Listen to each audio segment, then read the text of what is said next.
Welcome to this week's episode of the Today I Played podcast, where you will always, and I do mean always, get more than just a tip. I'm Senpai Shiba, and today I've been playing a couple of things. I beat Alan Wake 2. Last week I was probably like halfway through. I didn't know it was that long. But I finally got through it. Man, not to beat a dead horse, but what a game. The meta about it, how like the loop is not a loop, it's a spiral. Wonderful. The music, God, I'm not gonna dive into it, because if I dive into it, it's gonna be like 30 minutes of me talking about that again. So I won't do it. But just know I now fully understand why Alan Wake 2 was given so much praise, so many awards, and why Spider-Man left with nothing. Don't get me wrong, Spider-Man 2 was amazing, but God, Baldur's Gate and Alan Wake 2 was definitely the outliers this year. Definitely. Anything else I've been playing? I installed God of War to play Valhalla DLC. I haven't played it yet. I'm gonna knock that out because I really love God of War Ragnarok, and I want to see what else they got for me. You know what I'm saying? I love roguelikes too. You probably don't know that, but I love roguelikes. I love, like, man, I think my favorite is Enter the Gungeon. Enter the Gungeon is so fucking good, and then it's Hades, and then Darkest Dungeon, maybe in that order, maybe. It changes from time to time, but yeah, Enter the Gungeon I put so many hours into. I love roguelikes. This God of War is a roguelike, so you know, I gotta see it, I gotta test it. I might do The Last of Us 1 too. We'll see. It's only $10 upgrade. But anyway, that is what I've been playing this week. Not that much, to be honest. I have my usual mobile game addictions. We're not gonna talk about it. I'm not spending money on it, but I play them a lot. So when I'm just have free time, I just pull out my phone or like just open the app and just let that go by itself. You know, nothing too like thought provoking. I like games where you don't have to constantly think. Like, I love, you know, Element 2 made me turn my brain on, you know, reach that upper echelon of my brain so I can, you know, think more. But I also enjoy games where I don't have to think that much. Like, I could just click a button, click auto, and watch the cool characters do cool things. But that's besides the point. Let's get right into what we are here for this week. Everybody knows what's happening this week. The Xbox Developer Direct happened this week, and we finally got to see the games we've been looking forward to be honest, with Xbox. Xbox had announced almost all these games before, but we didn't have any dates and not enough significant gameplay to feel like we knew what the games were actually going to be like. But this Direct, we got that. We got that. So I'm not going to talk about Ara. I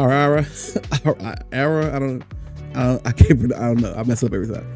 I'm not gonna talk about it. It's not a game for me personally. It looked like those type of games that if you into that game look like it's trying to improve and like steal your time. It's not for me. Civilization games, not like that. So bless you, Ara, but it's not, you know, not for me. But I want to get into the rest of them. Let's start with let's get the easy one out the way. Vicious Amana. Vicious Amana is one of those games where it's like you always, the Mana series in general, to be honest, you always hear about it. Like it's an old school game, like the Final Fantasy era, the early Final Fantasy era, where you always see, like, you know, the cute little monsters and the great outrageous designs of monsters and stuff like that, the spiky hair characters, the colorful like tree environment, stuff like that. And it's one of those game series that you hear from time to time and you like think, man, I should probably get into that or give it a shot. You never do. You never do, but it's good to see that this series, after all these years, I don't know how many years it's been over a decade since the last Mana game came out.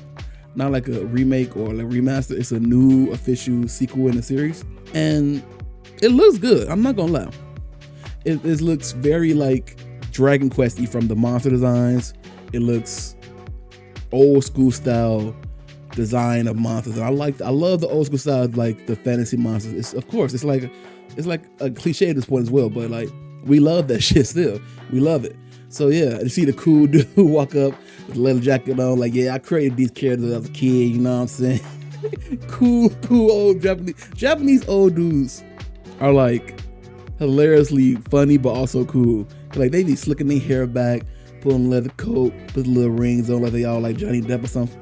and they just be living life being cool as hell. I dig that. But that's the other point. Visions of Mana looks interesting. I love the action RPGs a lot. It's probably my favorite one. Like right below it with like Persona style games. I love how animation heavy all the monsters are in this game as well. Like they showed off this couple of monsters doing a little like idle animation and stuff like that. They look dope.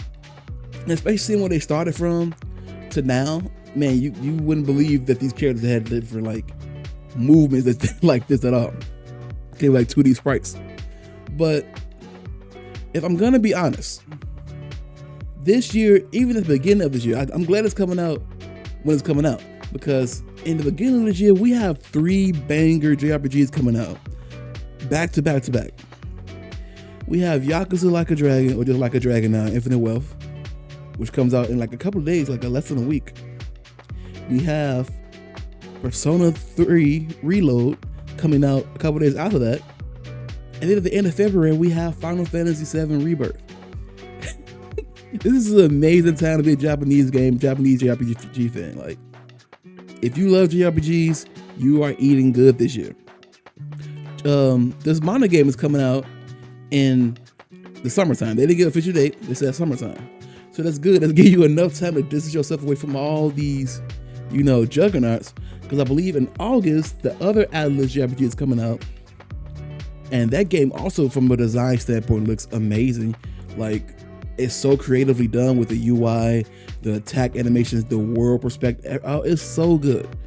So I'm glad it has a little gap, because if this game was stood next to those other RPGs, I don't think it can compare, to be honest. Because it looks like it has a smaller budget compared to other games, which is fine. I enjoy AA budget games for sure, but I want them to succeed, so I want them to be safely away from the juggernauts.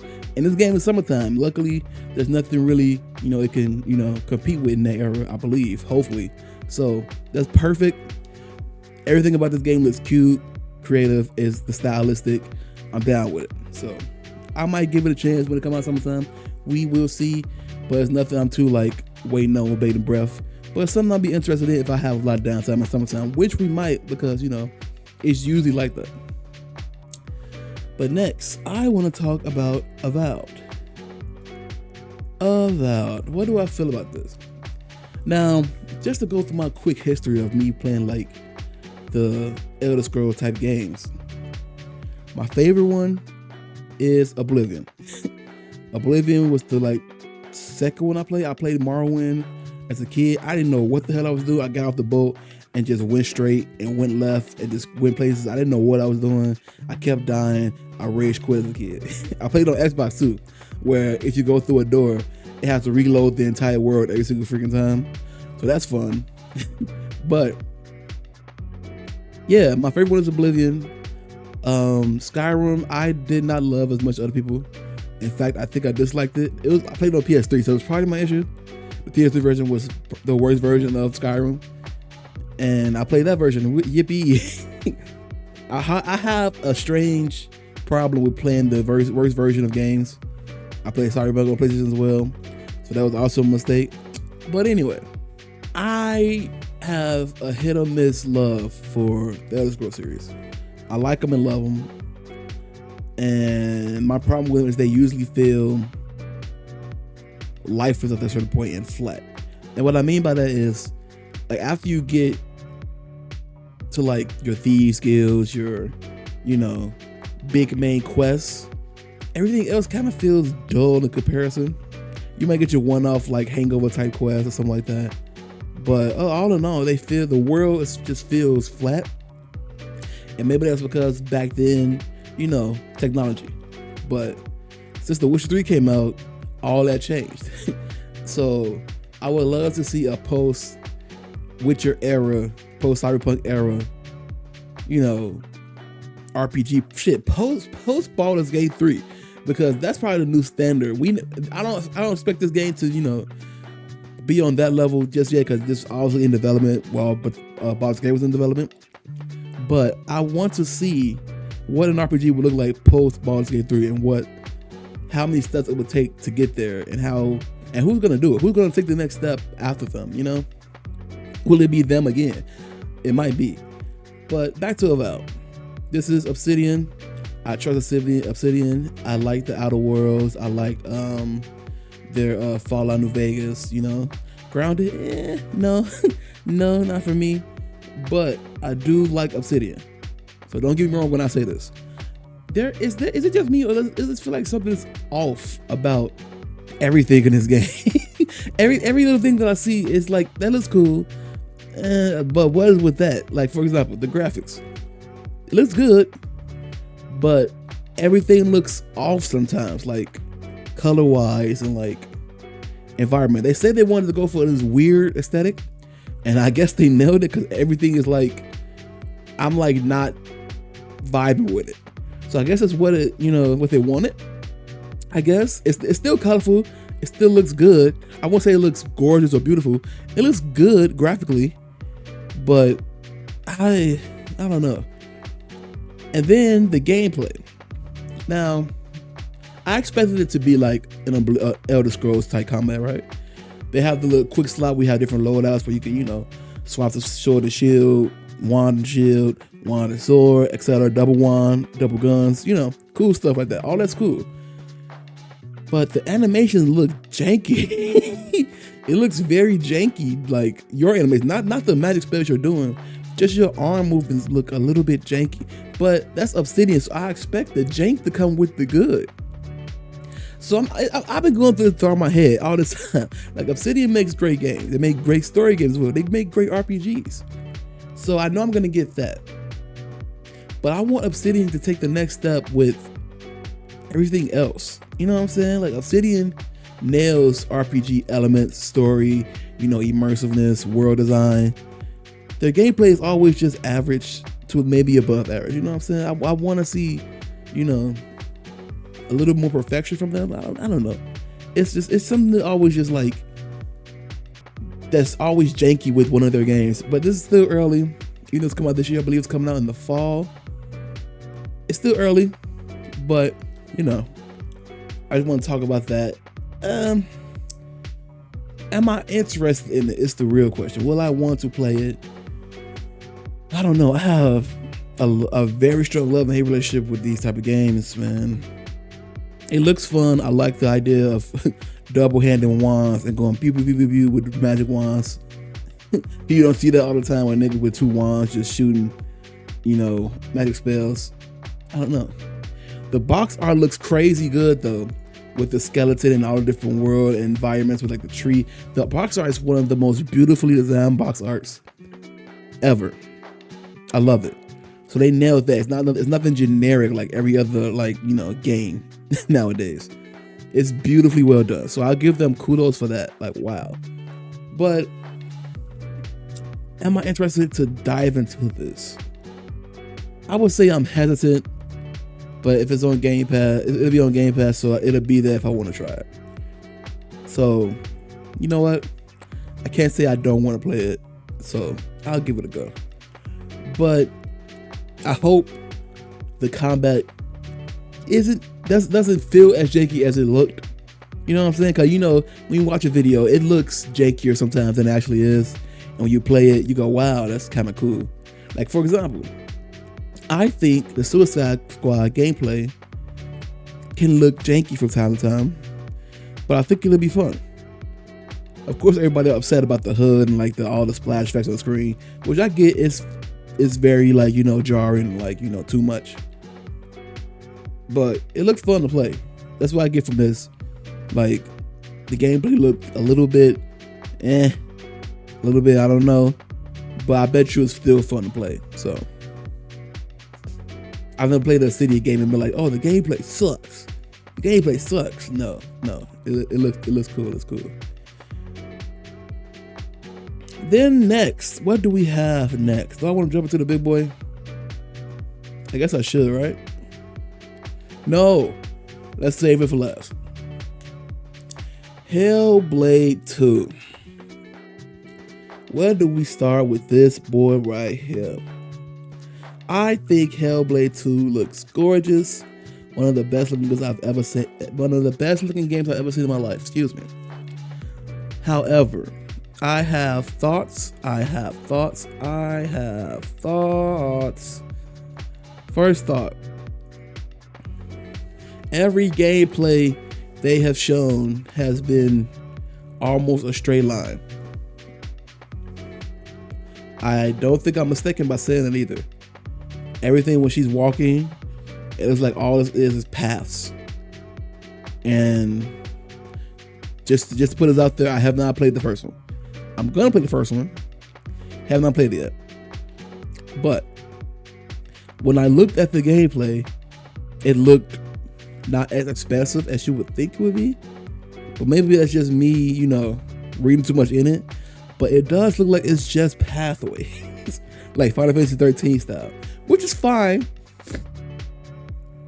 You know what I'm saying? Which is fine. But, I just, want to see a little bit more than that. They show more gameplay of the combat. It looks cool. It looks similar to the first one, if I'm not mistaken. But nothing too crazy with that either. Like, the animation look crazy good. The best thing about this game is probably going to be the story, the graphics, and the animations. Everything else looks like pushed to the wayside because it looks like they're going for more of a, being immersed in like great gameplay, to be honest. And that's cool. We'll see. I hope I'm wrong when I play it because I'm gonna play this.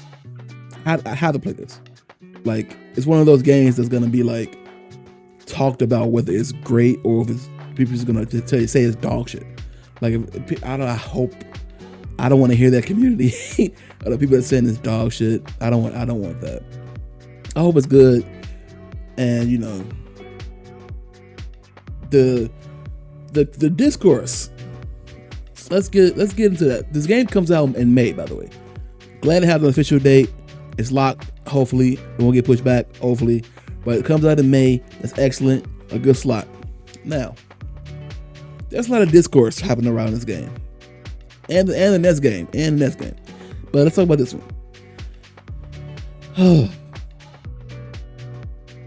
There's a discourse about how long the game should be and how much money is put into the game and how short it might be. They said the game is going to be a similar length compared to the first one. And the first one on how long it be is about 8 to 9 hours, give or take. Right? Is that too short, too long? For some people. A lot of people are saying it's too short. And the price is not a full price either. It's a $50 game. It's going to be on Game Pass, but it's a $50 game as well. So, for $50, is that too long? For me, I guess it comes down to your personal preference. For me, I think 9 hours is fine. If it's a good 9 hours. Like, an enjoyable 9 hours. I think Uncharted games are great. They're like 10 to maybe 12 hours, maybe. $60 games when they came out. Great experience. I love those games. So this game doesn't seem like, that far off in the time span, unless you speed running, or unless the game is just pathways, then I could also see that being an issue. But it's not here yet. We don't know. And we don't know how good the story is. Because if the story is very freaking good and the graphics are on par with that, then you can't really complain about it. I think the value comes with your enjoyment of this game. You know what I'm saying? And I'm gonna get into it later about how I feel about people complaining about length in games, but I think this is perfectly fine for Hellblade too. Perfectly fine. I am tired of playing. You know what? We're gonna get into it later. But Hellblade 2 looks good. Ninja Theory been working on this like this they baby for years. For years they've been dragging their heels. This game been getting announced and showing stuff all the time over these years. Glad it's finally coming out. Glad Xbox players probably gonna be eating good for once. You know what I'm saying? These last couple years they've been eating good. Kinda. Yeah. They've been eating okay for the last couple years, but now it's ramping up. The first couple years of this generation, it was okay. They was eating okay. Now they get into the good. They get into the final courses of the meal. You know what I'm saying? They get into the meat and potatoes. You know what I'm saying? So, looking forward to this. I'll be playing on PC when it comes out.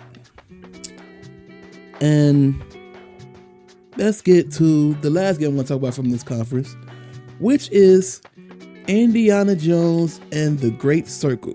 And the Great Circle? Or the Lost Circle? What is it called? I think it's the Great Circle. Man, this game has been developed by Machine Games, who did the Wolfenstein series. I love Wolfenstein 1 and 2.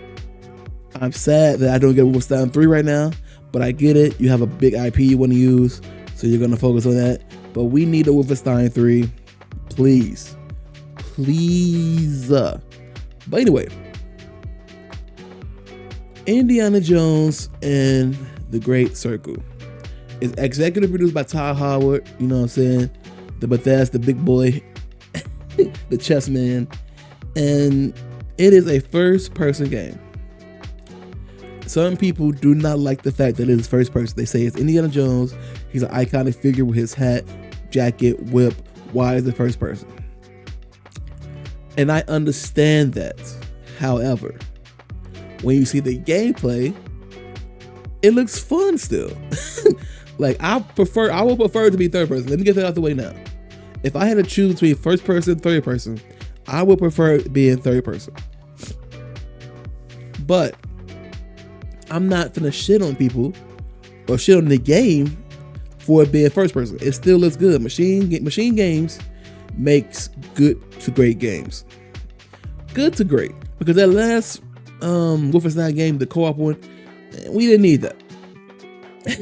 But they make good games. And I'm telling you, I see the animations already in that game from Wolfenstein.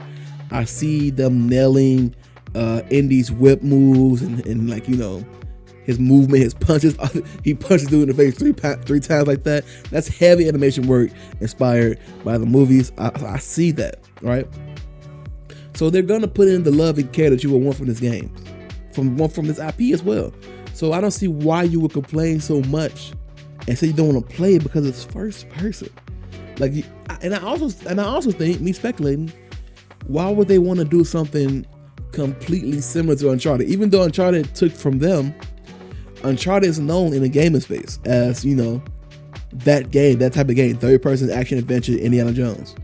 Wouldn't you want to do something, you know, to set yourself apart from that and not be the same thing and not have to be like one-to-one competing against each other? You're already going to be competing for the action adventure games and you're both treasure hunter and stuff like that. So why would you do the exact same perspective as well? That's why Tomb Raider became slightly different as well. It came more RPG-ish compared to Drake. You know what I'm saying? So like, I see why people change the rest, because you want to be different from the major game in the action sphere. Because if we've been honest, the major action adventure game for like that type of stuff is still Uncharted. If a new Uncharted got announced, niggas would lose their shit. So, you know, I'm kind of glad they went with first person, so I don't have to constantly compare it in my head to Uncharted. I will still love it to be third person, but I don't want it to have to constantly be like, oh, Uncharted would have did this better, animation, blah, blah, blah. No. First person, it's what they're good at. They're known for it. Their shooting is fantastic. And, you know, they're expanding upon that with the sneaking and the fist fights. You see the blood on the fist, stuff like that. And let me tell you too, the graphics look good too.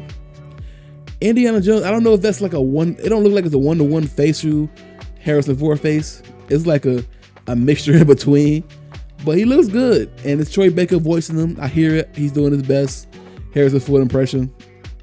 It's good. And I love like how they're nailing. And I'm not even a big Indiana Jones fan, by the way. I like Indiana Jones. I played, you know, an old Indiana Jones game back in the day, like a very old one, and it wasn't even that good. It was like on Wii or something. Like, it wasn't even that good. So like, I'm a mediocre Indiana Jones fan. You know what I'm saying? I seen a lot of the jokes, a lot of the memes, a lot of the good moments in the movies. Never really sat down and watched myself, but I do love Uncharted, and I love the aspect that they take from that to make those games. So I think 100% this is going to be a fantastic game. I don't doubt this game, none of my mind. Usually people have doubts about Xbox games, if they're going to be good or not. Like Hellblade, like I said, I think it's gonna be gaming. It can be gaming again next year. But now that I've seen more gameplay of it, I have doubts. I think it'll be a good game, but not a great game like I once thought. But you know, I don't have those thoughts with this because I think they're gonna nail it. Also, it comes out this year, right? I had a brain fart. It comes out this year as well. Do we believe that all these games are coming out this year? I don't know if I do. If the one game is going to get pushed out of the year, it would be Indiana Jones. Like, because if anything get pushed back, that pushes everybody back, right? You would think so, right? So I would want Indiana Jones to get a little bit more love if that's the case, because I want that game to be special. And I start about Indiana Jones. I heard a dumb comment about, why is there so many puzzles in the Indiana Jones game? Are you kidding me? What do you expect the archaeologist to be doing? He's not just going to be a gun-ho like Drake and killing millions of people for no freaking reason without, you know, just to do it. He's going to do that. But majority of the time, he's going to be solving puzzles. Any other Indiana Jones game too. I've seen previews of like some PC ones. You're solving puzzles. You should be. I think 60% of the time you should be solving puzzles. I'm not gonna lie. Like, of course, I think it's machine gun games, so they're gonna have way more combat.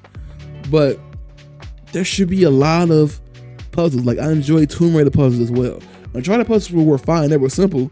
But, you know, I love those too. Like, you should be doing puzzles. Like, I feel like that was just a dumb, like, comment to make. Like, that person talked like they knew Indiana Jones was not supposed to be doing puzzles. What? What are you talking about? Get off of my internet. But I'm glad to finally see this game. It got announced, I think, last year or 2 years ago. I forget. I think it was last year.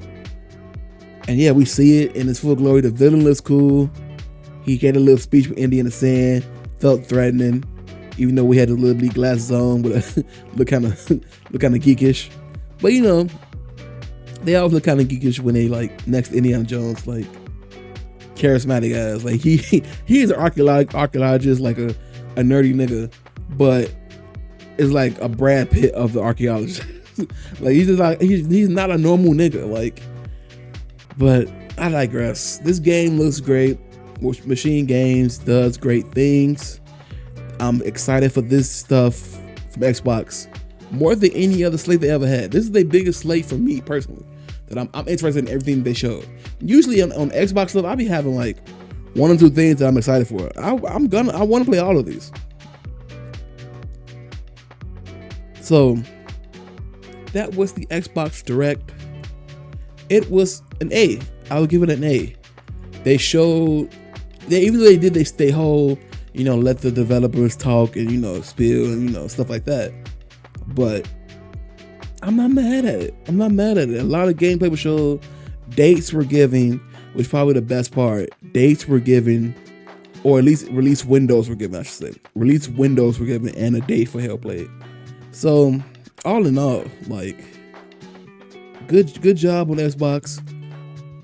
And you have a great chance of winning this year if you're going to keep up this pace. And if everything nails and lands when it's supposed to come out, you can win this year. And that's coming from me, who rarely plays Xbox exclusives like that, unless they're on PC now, I guess.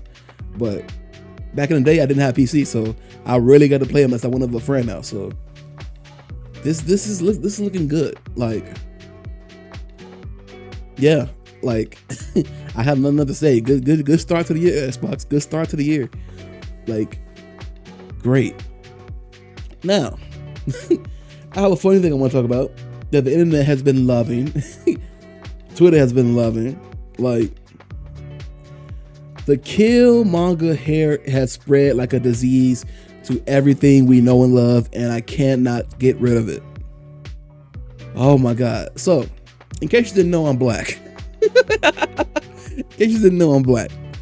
And Killmonger from Black Panther, which was Michael B. Jordan's character, had a unique hairstyle. Well, not unique, but had a very popular hairstyle that he did in that movie, where it was locks going up, short locks going up and slanting to the left side, you know what I'm saying, or the right side, whatever side, it's slanting to the side, you know what I'm saying. They looked real good.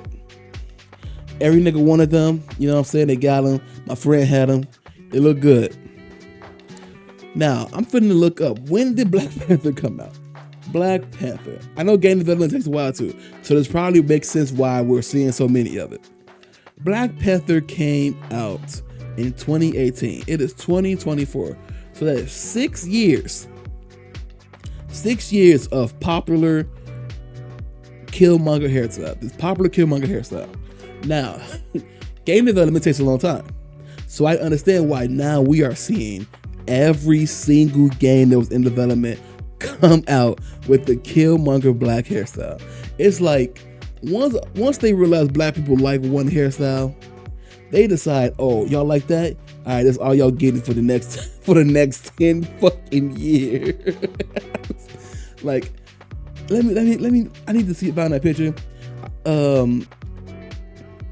It's insane how many freaking games came out recently with this hair. So I'm gonna go out top of my head. First of all, the biggest one that started it, the one that started it was that broke the camel's back, they won't say, is Prince of Persia, which is a great game, but Prince of Persia started this freaking hate wave from us as a black people.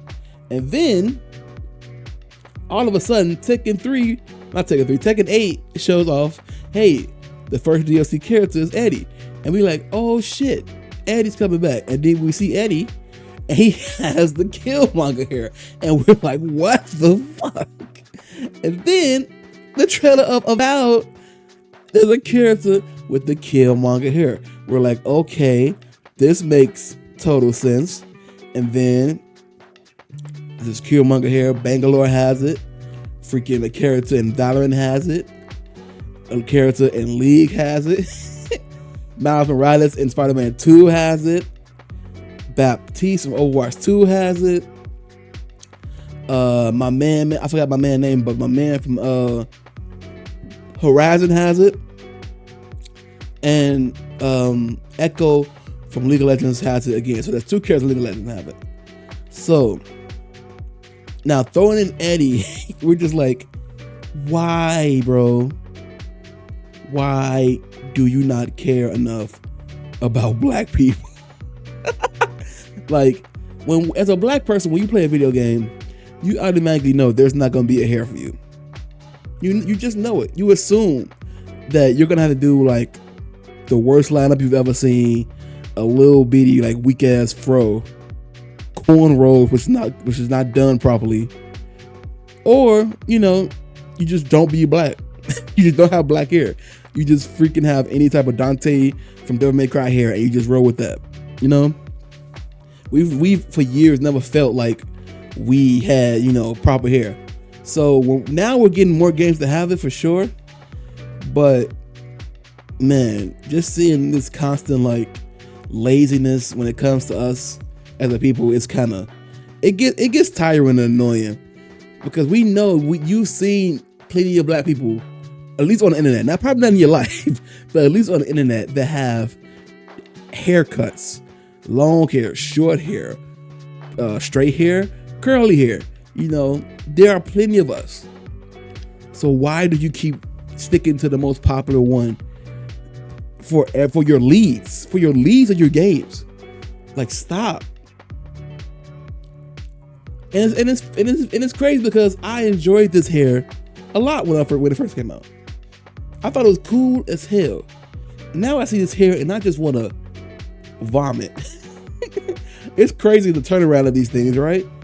Like, it's just like, I don't know, I forgot the word. Is it saturation? I don't know. But the oversaturation of this stuff is insane. And I'm glad that we made a big stink about it. We were very vocal about it. Like, no, we're sick of this. Like, they put this hairstyle on Eddie from Tekken, and we didn't recognize that it was Eddie for a second. We was like, who is this? Who is this? Until he started doing his move style, start moving, dance a little bit.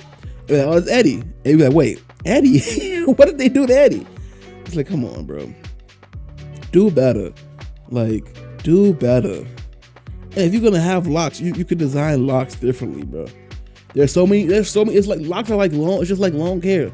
You could design it so differently. You give us man buns. You can have, a ponytail with it long in the back, long on the sides. Swoop to the left, bun, like pigtails. There's so many ways you could design locks. I just don't get why you keep doing the same thing, man. And there's so many artists too. I love my people. So many black artists is like, all right, I'm gonna show you and draw you different black styles so you can have a visual representation of what we like and what we can do. Thank you. Because like people just don't get it. People like a lot. It's not everyone. There's a small subsection of people who assume when there's black people like not fucking with something, it's just oh, here they go again type shit. No, it's just we're gonna complain about it so you can do better, and we're gonna give you tips as well. We're not just gonna shit on you without showing you like, hey, there's ways to do this. So there's my people who can draw are like showing the different hairstyles and ways you can do it. People putting up the barbershop menu, you know what I'm saying? You go in there, let me get number 4, give me that with the low top. You know what I'm saying? People are showing them the ways you can do this. So I'm glad. Don't hold back. If you feel like your people is being, not being treated properly. Like it's so many hairstyles that they have in these games, and all of them are butt. Like I made a new character in Cyberpunk recently because I didn't mention that. I'm finally playing Cyberpunk on PC, so I'm gonna have a better experience. I never beat it, so I'm finally gonna actually beat it. But I had to mod in good black hair. there is no good black hair in that game, personally. Like nothing that had fit blackness.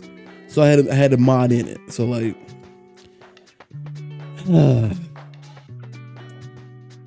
just sucks to see, but it's also funny to see because as a people on the internet, we gonna drag you. It's gonna be funny though, but we gonna drag you. And I think the last thing I want to talk about is that I mentioned it earlier. It is 100% okay for a game to end. And what I mean by this is a game does not have to be 50 plus hours for it to be worth the full price of a game. It does not be. I said that wrong. It does not have to be. A perfectly fine game can be 9 hours plus, depending on what the game is. A perfectly fine game could be 5 hours if it's priced reasonably. Like if it's priced $40, $30, that's cool. That's a cool experience. But don't expect every game to value, have the same value as you. Just wait for a sale if you feel like it's too expensive. Just wait for a sale. But that does not mean that people don't have the same values as you. Not everybody wants to play Far Cry 6, 120 hours, walk across this gigantic ass map for nothing. No. Valhalla. Oh my God. Assassin's Creed Valhalla with this gigantic ass map. It just dots everywhere on the map. And they want you to collect stuff. No. We don't have to do that for every single game. So, touching back on Hellblade, I think 9 hours is fine. I thought Journey was fine. Journey was what? 15 hours when it came out back in the day? 20 up maybe? 2 to 3 hour experience. One of the best games that came out of the year. Perfectly fine. The Telltale games release $5 game, 2 hour games. Y'all eat that shit up. Stop it. Like, it is okay for games to end. Like, I don't understand. I know we live in a live service era. That's probably the blame. The live service era that we're currently in, people want in-game content and my favorite game to last forever. No. Because people give Spider-Man 2 shit because it ends. Like, are you kidding me? Are you kidding me that I'm sorry that this game I played for 15, 20 hours has an ending and it ends and it wants you to be done with it until the next DLC comes out? Sorry. Sorry you can't live in this world all the time. Go touch grass. Go touch grass, bro. It is okay for games to end. Stop living, especially because it be the people that play one game for the whole time period and complain about short games. Like, I get it. You want the love and care to go to every game that you love. I get it. I want that too. But that doesn't mean I want that game to be going on forever. We as a community, we as the people say we want new games. We love new IP. So why would you want this game to go on forever when I give developers another chance to make something new? Stop. If that was the case, we would still be getting kill zones till this day from Gorilla until they made Horizon. Like, no half-hour rush, because all they would be doing was making horror games. Like, come on, give people a chance to do something different. Give them a chance to stop making your favorite game. Just we wouldn't have Last of Us if they kept making Uncharted. Like, I know I probably made a little bit of a tangent with that conversation, but I think it relates. Like, these developers don't have to keep making these games because these live service games keep dying. They keep dying. They don't have to keep making these games just to have them die in a week. Like, I'm gonna play Suicide Squad. I'm gonna play it. I'm playing it mostly for the story. The end game looked okay. I saw a video of it. It looks okay, but I'm not gonna die because, oh no, the end game is like, not as long and it's not as good. So, oh no, we're fucked. Like, no, I don't care that much. If I'm gonna play a little bit, and if I don't like it, I'll just go to something else. It is fine to just go to something else. Just go to something else. It's like, I don't know what else to say. Like, every game does not have to be this long-winded, ever-evolving, like, content. You know what I'm saying? Like, sometimes, like Baldur's Gate 3, they'll give you the game, and that's the game. Cyberpunk, even though it had to be hella updated because it was broken, they give you the game, and that's the game. Star Wars Jedi Survivor, they give you the game, and that's the game. Like, stop expecting these developers to cater to your every, women need every day. Like live servers have ruined the game industry to a certain extent. Like, now people expect long, ever since PS3 era. I keep breaking my thoughts, but ever since the PS3 era, and open world games became the standard or the most popular genre, people have wanted more bloated albums in these games. And I was a victim of it. I felt the same way as a kid. I was a victim. Like, I always wanted the longest possible open world games because I wanted to spend as much time and get my money's worth. No. Give me something that's good. give me one plate of food that has the best portions of everything on it, and that's good enough for me. You know what I'm saying? I don't need a buffet of trash stuff. It's a lot of it, but it's still a buffet of ass. It's a buffet of ass. Like, no, stop supporting all these live service games that don't do enough, and stop expecting every single player game or every game that has an ending to continue on like a live service. Let games end. Thank you for coming to my TED Talk. Oh my God. But, I think that I'll call it for this episode. You know what I'm saying? This was fun. I think for next week or this week, I'm going to be playing Cyberpunk. I'm going to be playing God of War Valhalla, which looks, chef kiss. Mwah. Looks wonderful. So I'm going to eat that up. And yeah, this has been a very, very, very, very good week for gaming. And, I hope that these couple months that's going to come out with all these games are great, because I'm going to be playing Tekken as well. I forgot to say. I'm going to be playing Tekken 8 as well. This is my first time, actually going to dive into a fighting game. So, we shall see. But, till then, it's been a pleasure talking to you. And I'm out. Peace.